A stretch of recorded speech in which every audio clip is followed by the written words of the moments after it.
안녕하세요. 오늘 부동산 뽀개기 TV에서 소개해드릴 내용은 내용의 주제는 주택 청약 자격 체크리스트 뽀개기입니다.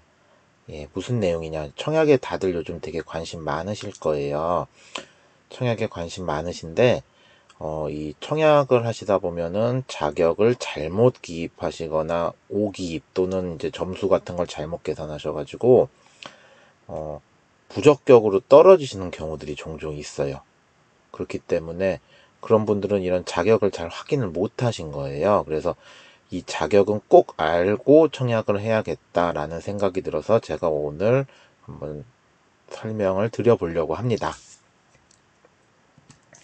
네, 컨텐츠는 크게 7가지로 진행이 될 거예요. 주택 청약 자격 체크리스트란 무엇인가? 주택 소유 자격 관련 체크리스트, 순위별 청약 자격 체크리스트, 민영주택 가점제 체크리스트, 입주자 저축 예치금 체크리스트, 기타 유의사항과 개정사항까지 한번 7개를 확인을 해볼 거예요. 주택 청약 자격 체크리스트는 이 한국부동산원 청약홈이라는 홈페이지에서 확인을 해볼 수가 있고요. 홈페이지 주소는 applyhome.co.kr입니다.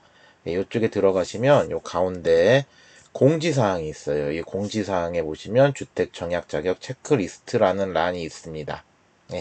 이쪽에 들어가시면 돼요. 여기 들어가시면 그 내용 전반을 다 확인을 해 보실 수가 있어요. 체크리스트란 간단히 말씀드리면 청약 자격입니다. 청약 자격을 꼼꼼히 살피고 해야 된다라는 내용이에요. 자, 다음 장을 보시면 그 공지사항 체크리스트란에 들어가시면 각종 내용들이 있는데 그 중에서 저희가 확인해야 될 내용은 청약 자격 체크리스트와 개정사항 요 3가지 부분을 확인을 하셔야 됩니다. 그 중에서도 기본적으로 요 체크리스트란을 들어가시면 요 화면이 조금 작아서 안 보이는데 뒤에 내용은 자세하게 한번 설명을 해 드릴게요.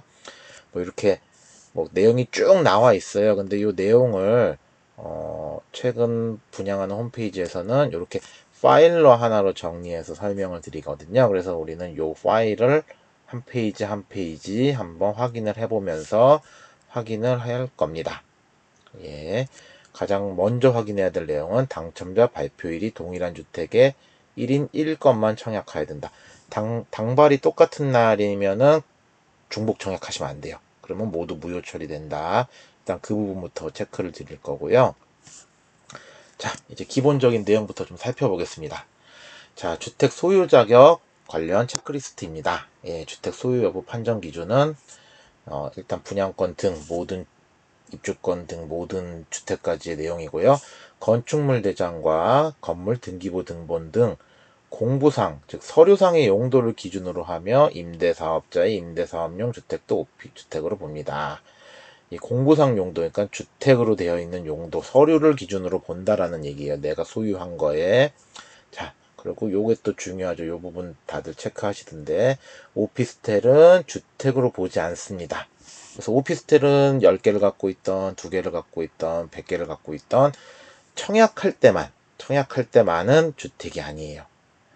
세금 부과나 이럴 때는 다 주택으로 보는 경우들이 많은데, 청약할 때만은 아니기 때문에 그 부분은 잘 체크하시면 이게 또 굉장한 메리트입니다. 도시형 생활주택은 주택에 포함. 오피스텔과 비슷한 용도의 도생이라는 게 있어요. 도시형 생활주택은 주택입니다. 잘 체크하셔야 됩니다. 또한 가정, 아파트, 어린이집 등도 건축물 대장 등의 주택으로 등기되어 있으면 주택으로 인정. 아파트 1층에 어린이집 많이들 하시잖아요. 다 주택입니다. 그렇게 체크하시면 되고요. 분양권, 입주권은 우리 분양을 받을 수 있는 권리, 입주를 받을 수 있는 권리가 있는데 이런 권리는 공급규칙 시행일, 자 18년 12월 11일입니다. 이후에 입주자 모집, 관리처분계획, 사업시행 인가 등이 승인 신청돼서 보유한 경우 모두 앞으로는 주택입니다. 분양권 가지고 계신 분들은 지금 21년도기 때문에 거의 다 주택이라고 판단하시는 게 맞을 것 같아요.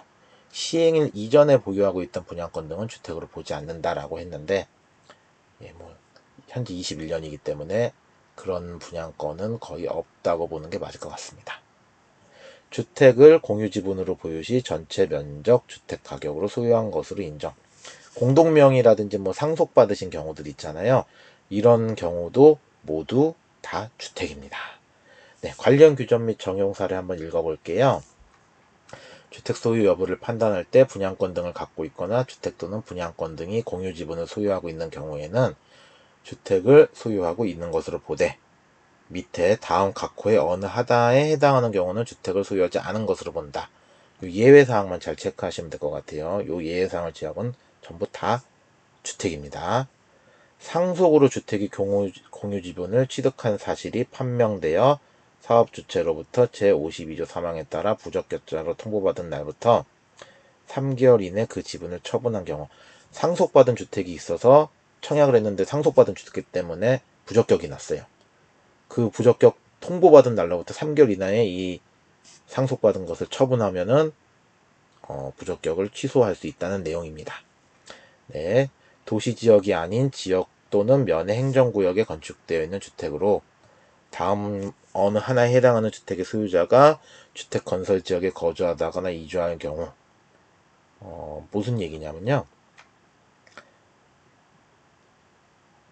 사용승인후 한번 볼게요. 사용승인은 20년 이상 경과된 단독주택, 85제곱미터 이하의 단독주택, 최초 등록 기준지에 건축되어 있는 주택으로 직계서 상속 등의 단독주택, 이런 부분들은 안 된다는 내용이고요.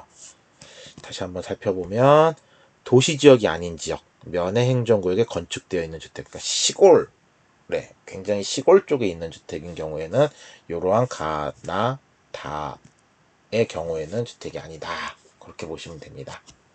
자, 개인주택 사업자가 분양을 목적으로 주택을 건설하여 네, 이를 분양 완료하였거나 사업주체로부터 부적격자로 통보받은 날로부터 3개월 이내에 이를 처분한 경우, 이제 뭐 빌라 분양 같은 거 하시는 분들 있잖아요. 그러면 이제 먼저 건설해서 이제 본인들이 이런 걸 하셨다가 그걸 이제 분양을 해주죠. 근데 이게 있었는데 보유를 하고 있었는데 부적격자로 내가 통보를 받았어요. 그리고 3개월 이내에 이를 처분한 경우에는 주택으로 인정을 안 해준다는 얘기입니다. 예, 이 부분 잘 보시면 되고요. 4번 세무서에 사업자로 등록한 개인 사업자가 그 소속 근로자의 숙소, 사업자의 기숙사로 사용하기 위해서 주택을 건설하여 소유하고 있는 게 증빙이 되면 그 또한 이제 주택으로 인정되지 않는다. 단 매입한 경우에는 인정되지 않습니다. 3은 안 되고요. 건설을 해야 된다는 얘기예요. 건설하면은 그렇다라는 얘기입니다. 5. 20제곱미터 이하의 주택 또는 분양권을 소유하고 있는 경우, 다만 2개, 2호라는 건 2개예요. 또는 2세대 이상의 주택 또는 분양권 등을 소유하고 있는 사람을 제외한다. 하나를 갖고 있는데 이게 전용 20평방미터 이하의 주택을 갖고 있는 경우는 주택으로 적용하지 아니한다 라는 내용입니다. 지분으로 소유하고 있는 경우도 주택으로 소유하지 않는 것으로 본다라는 내용이에요. 자, 다음 6번 60세 이상의 직계존속이 배우자의 직계, 장인 장모님까지 포함해서 주택 또는 분양권 등을 소유하고 있는 경우는, 자, 공공임대주택, 노부모 특별공급, 분양전환 공공임대주택을 공급받는 경우 무주택으로 인정되지 않습니다. 일반일 때만이에요. 일반일 때만. 특별공급 같은 경우나 공공임대 같은 경우는 다 주택입니다. 청약신청자의 직계존속이 아니라 청약신청자 본인이 60세 이상인 경우도 인정되지 않는다라는 내용이에요. 이런 부분들은 예외 사례까지 잘 체크하셔야 됩니다. 자, 7번 건물등기부등은 건축물 대장상에 공부상 주택으로 등재되어 있는데 주택이 낡아 사람이 살지 않으면 폐가거나 멸실되었거나 주택이 아닌 다른 용도로 사용하고 있는 경우는 통보받은 날로부터 3개월 이내에 이를 멸실, 등기, 건축물 대장을 삭제시키라는 얘기예요. 실제 사용하고 있는 용도로 바꿔놔라. 그러면 인정해 주겠다라는 내용입니다. 예를 들면 멸실의 경우에는 주택이 낡아 사람이 살게 하는 폐가에서 멸실되었다는 증빙이 필요하다. 증빙을 다 해야 돼요. 증빙을 해야 되고 실제 용도로 정리하는 경우에는 위반 건축물이라는 증빙도 필요하다라는 내용입니다. 8번 무허가 건물. 무허가 건물 같은 경우 소유하고 있는 경우에는 소유자는 해당 건물이 건축 당시 법령에 따른 적법한 건축임을 증명하여야 된다라는 내용입니다. 9번 소형 저가주택 등을 1호 또는 1세대만을 소유한 세대에 속한 사람으로서 제28조에 따라 주택의 공급을 신청하는 경우 소형 주택이라는 게 있어요. 저가주택 이제 주택 가격이 8천만 원, 수도권 1억 3천만 원 이하이거나 이제 현재 60평방미터 이하인 요런 주택을 갖고 있으면 청약 시에는 주택으로 보지 않겠다라는 내용이에요. 네, 그 내용을 밑에까지 한번 요 내용은 한번 꼼꼼하게 한번 읽어보시면 좋을 것 같아요. 네, 그 다음 10번 제27조 5항 및 28조 10항 제1호에 따라 입주자를 선정하고 남은 주택을 선착순의 방법으로 공급받아 분양권 등을 소유하고 있는 경우 해당 분양권 등을 매수한 사람은 제외한다. 전매로 산 사람 말고요. 이제 미분양이 돼서 그거를 선착순의 방법으로 공급받아 분양권을 소유하고 있는 경우는 주택으로 보지 않는다. 이 부분은 아마 개정이 돼 있기 때문에 뒤에서 한번 다시 설명을 한번 드려야 될 것 같아요. 자, 참고 자료도 한번 보겠습니다. 공급규칙 제53조의 주택과 소형 저가주택이 경합되는 경우 주택이 있고 소형 저가주택이 있을 때 뭐 요런 때 같은데요. 보시면 주택수가 하나일 때는 소형 저가주택 특례 미적용, 소형 저가가 2개일 때는 미적용. 뭐 요런 내용들이죠. 요것들은 조금 다시 한번 자세히 봐야 될 내용인 것 같습니다. 자, 이제 두 번째로 순위별 청약 자격 체크리스트를 좀 살펴보겠습니다. 네. 국민주택 1순위. 자, 1순위. 우리 흔히 1순위 청약이라고 하죠. 1순위. 자, 수도권은 주택청약저축 종합저축 가입 1년 경과 매월 약정 납입일에 월납 입금을 12회 이상 납입한 자.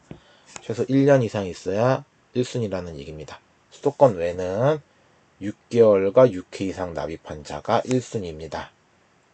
물론 시도지사가 청약 과열이 우려될 때는 1년으로까지 연장할 수 있다라는 내용이고요. 근데 이제 최근에 모든 청약하는데 보면 1년 갖고도 안 되던데요. 이런 얘기들을 많이 하시죠. 이 내용이에요. 투기과열지구 또는 청약과열지역. 우리 조정지역이라든지 규제지역 같은 경우는요. 2년이 경과해야 되고요. 월납입금 24회 이상 납입을 해야 됩니다.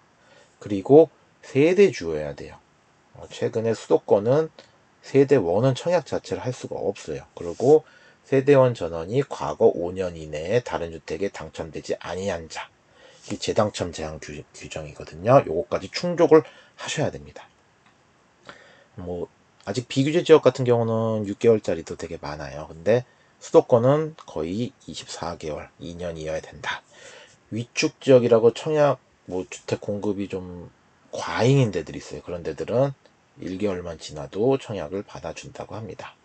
자, 2순위는 어떻게 되느냐? 1순위가 아닌 자들이 전부 2순위입니다. 예, 그렇게 판단하시면 돼요.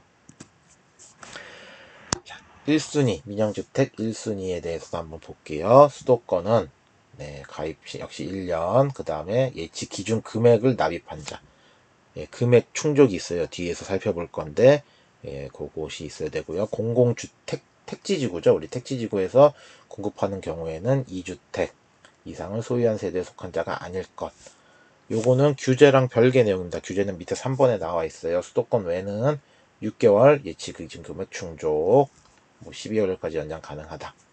자, 3번이 중요하죠. 우리 최근 수도권은 다 투기과열지구, 청약과열지역이니까요. 2년, 2년. 그 다음에 예치 기준 금액 다 납입하셔야 되고, 2주택 이상 소유하지 않은 세대주여야 됩니다. 세대원 전원이 재당첨 제한에 걸리지 않아야 된다까지 모든 걸 충족하셔야 1순위입니다.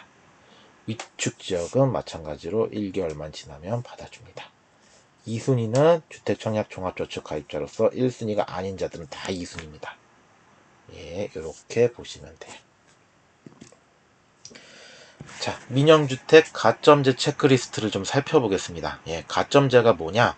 우리 청약을 할 때, 1순위 청약을 할 때, 점수로 먼저 이렇게 끊어서 주는 경우가 있어요. 그리고 아니면 이렇게 뺑뺑이, 속칭 이제 로또처럼 추첨으로만 주는 경우가 있고, 근데 최근 규제 지역이라든지 통상적으로는 일단 점수, 가점제를 어느 정도 일정 비율 이상은 최소한 적용을 해서 점수를 판별을 해서 그 점수 높은 사람부터 먼저 줍니다. 네. 그래서 그 가점제에 해당하는 게 무주택 기간이 있고요. 부양가족수, 청약통장 가입 기간을 합산합니다. 총점은 84점이에요. 뒤에서 기준을 살펴볼 거예요. 자, 하나하나 살펴볼게요. 무주택자 여부. 모집 공고일입니다. 모든 건 모집 공고일 기준이고요. 주민등록표상에 등재된 입주자 저축 가입자를 포함한 세대원 전원이 주택을 소유하지 않아야 됩니다. 분양권도 최근엔 다 포함이 되죠. 세대 분리된 배우자는 배우자와 동일한 세대를 이루고 있는 세대원도 주택을 소유하고 있지 않아야 됩니다. 부부는 한 몸입니다. 부부는 한 몸이기 때문에 부부 뭐 이렇게 주말 부부로 해갖고 이렇게 주소가 나눠져 있으면 각 주소에 있는 세대원까지 전부 포함이에요. 자, 그러면 세대원의 판단 기준은 어느 것이냐? 본인과 배우자의 직계 존비속 위아래만 해당합니다. 본인의 부모님 직계 존속 조부모까지, 배우자의 부모님 장인 장모 조부모까지, 자녀까지, 손자까지 위아래까지만 세대원이고요. 형제자매는 동거인입니다. 비세대원이에요. 그래서 주민등록 등본 잘 띄시고 보시면 형제자매는 부양가족이 아니다. 세대원도 아니다. 잘 판단하셔야 됩니다. 그리고 주택 여부. 형제자매가 주택을 갖고 있는 것은 관계가 없으나 부모님이 갖고 있거나 자녀가 갖고 있는 경우에는 걸린다. 이거 잘 체크하셔야 돼요. 본인 또는 세대 분리된 배우자와 동일한 주민등록표에 등재된 본인 또는 배우자의 아까 말씀드렸죠. 직계 존비속은 세대원에 포함, 형제자매는 동거인이다. 네, 그렇게 보시면 됩니다. 자, 무주택 기간 산정입니다. 청약 신청자와 그 배우자까지, 부부는 한 몸이에요. 기준으로 산정합니다. 청약 신청자 및 배우자가 주택을 소유한 적이 없는 경우는 신청자 연령이 만 30세가 되는 날이 기준이고요. 모집 공고 1까지 계산하시면 돼요. 근데 30세 이전에 결혼하신 분들 있잖아요. 그런 분들은 혼인신고 1부터 계산합니다. 청약 신청자 및 배우자가 주택을 소유한 적이 있는 경우는요. 주택을 처분한 후부터 무주택자가 된 날이 돼서 이제 입주자 모집 공고일까지로 보시면 됩니다. 밑에는 이러한 예시들이 있는데 이러한 예시들은 동영상을 잠깐 멈춰 놓으시고 한번 살펴보시는 걸로 할게요. 저는 또 다음으로 진행을 해볼게요. 부양가족 가점 산정입니다. 부양가족은 입주자 모집 공고일, 모든 건 다 모집 공고일이에요. 현재 주택공급 신청자 또는 그 배우자와 같은 세대별 주민등록표에 등재된 다음의 세대원입니다. 본인은 제외예요. 본인은 제외고요. 배우자, 세대분리 배우자도 포함이에요. 배우자는 세대원입니다. 자, 외국인 배우자는 가족관계증명서를 통해 합법적인 배우자로 확인되면 국내 거주 상관없이 부양가족으로 인정되고요.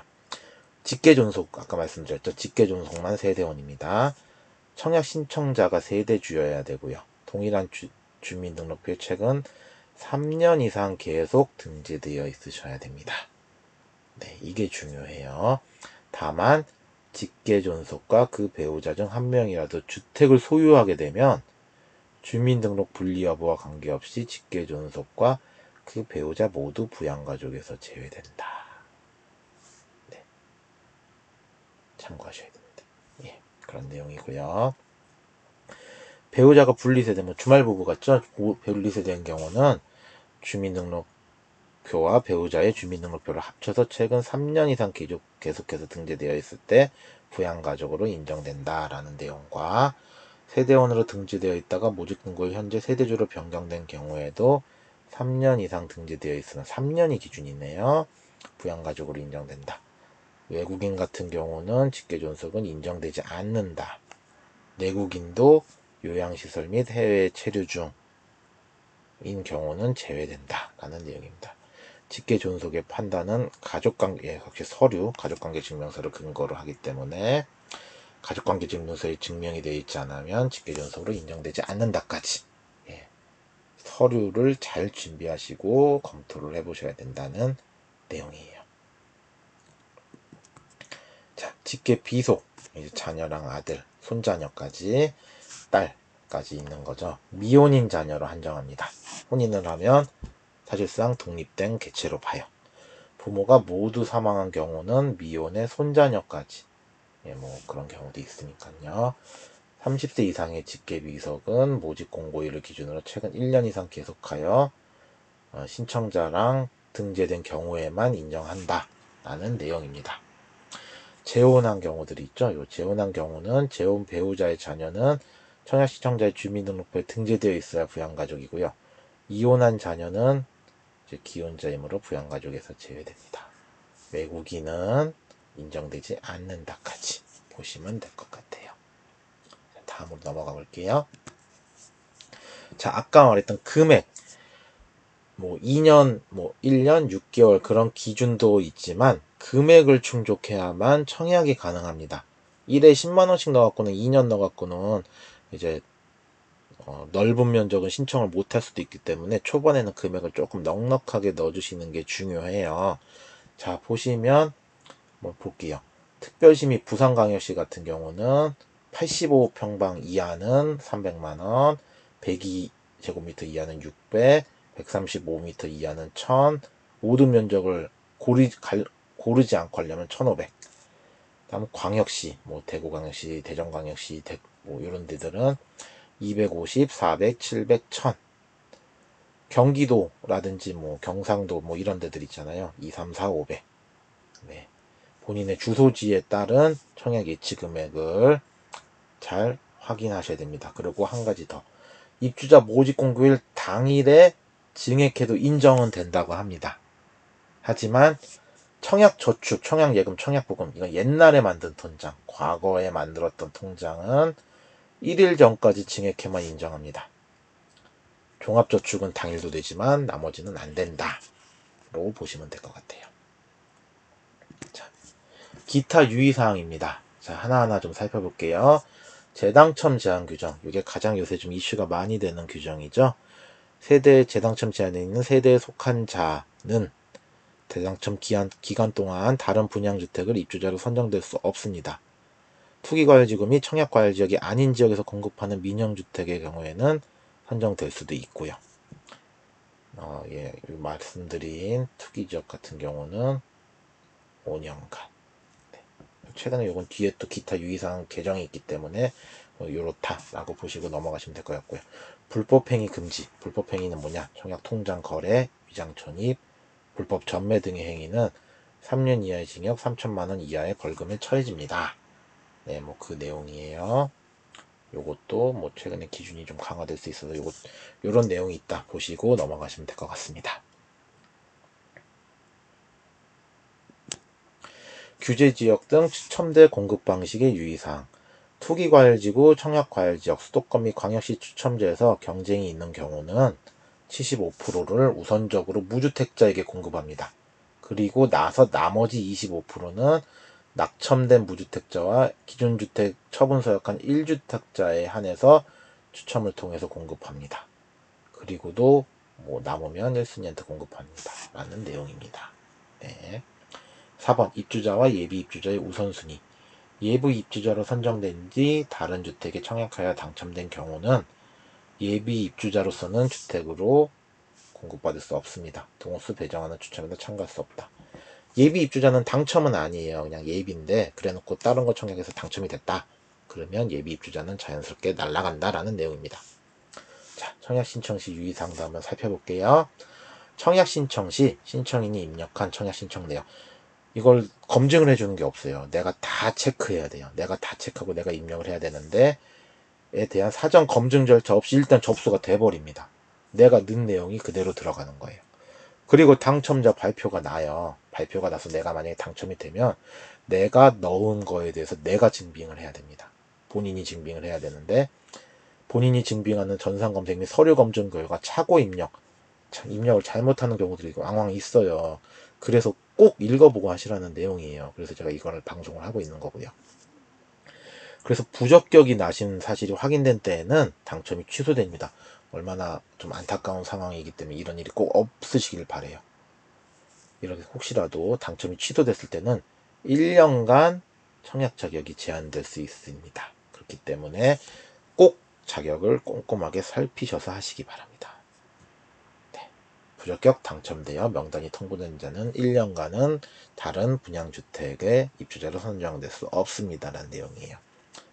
자, 수도권 1년, 수도권 외 6개월, 역시 청약과열지역 1년, 투기과열지역 1년, 위축지역 3개월입니다. 청약 세부 자격에 대한 질의응답 내용은 국토교통부 홈페이지에서도 질의응답을 받기 때문에 뭐 내가 잘 모르겠다 이러신 분들은 이 내용을 통해서 한번 확인을 해보시는 것도 매우 좋은 방법인 것 같습니다. 그 다음으로 한번 또 넘어가 볼게요. 자, 주택 공급에 관한 규칙 개정 사항입니다. 아까 말씀드렸던 내용이 19년 12월까지의 내용이고요. 그 뒤에 개정된 내용들이 있어서 그거를 조금 더 살펴볼게요. 20년 4월 17일에 시행된 내용이에요. 글씨가 좀 작은데 제가 잘 읽어드려 볼게요. 주택 건설 지역이 수도권 내 투기과열지구에 있을 때는 해당 기간에 우리 당해 그러면 통상 1년, 그러니까 뭐 광명시 청약을 할 때는 광명에 1년 이상 살았어야 되고, 뭐 성남시 청약을 할 때 성남시 1년 이상 살았어야 된다, 이런 내용인데요. 이게 2년 이상으로 바뀌었습니다. 예, 그 내용이에요. 그래서 해당 지역, 뭐 최근에 분양한 수원 같은 경우도 수원에서 1순위를 받으려면 2년 이상 거주해야 된다. 예, 그 내용이 변경이 4월 17일자로 됐네요, 작년. 그리고 재당첨 제한 기간이 일부 강화된다고 합니다.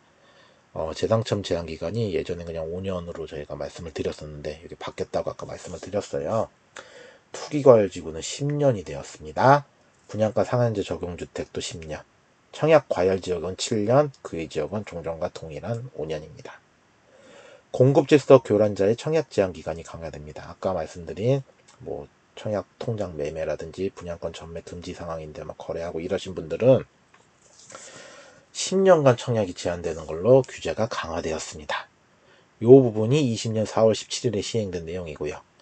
20년 9월 29일에 또 한 번 또 추가가 됐어요. 9월 29일자로 보시면 주택공급에 관한 규칙 개정에 따라서 승인신청분부터 내용이 반영이 됩니다. 자, 살펴볼게요. 85평방미터 이하 민영주택도 생애 최초 공급이 도입되고, 생애 최초가 최근에 문재인 정부에서 좀 강조하는 부분이어서 생애 최초를 민영에도 도입을 했고요. 생애 최초 특별공급 물량도 또 늘렸습니다. 예, 그 내용이에요. 기존의 20%가 25%로 공급은 확대이 됐고, 민영주택은 7%가 신설이 됐다. 공동택지는 15%. 네, 그 내용입니다. 신혼부부의 소득 요건도 완화되었어요. 예전에 신혼부부 중에서도 맞벌이 하시는 분들은 소득이 초과돼서 특별공급 못 넣으시는 분들이 있었는데, 이런 부분들을 좀 완화를 했는데, 생애 최초로 주택을 구입하는 신혼부부를 대상으로 주택 분양가격이 6억에서 9억 이하인 경우는 기존의 소득 기준의 10%를 완화 적용해서 적용을 한다고 합니다. 예, 그렇기 때문에 소득 우선 공급 대상 75%가 아닌 일반 공급 25%인 경우는 소득이 10%를 완화 적용한다는 내용이고요.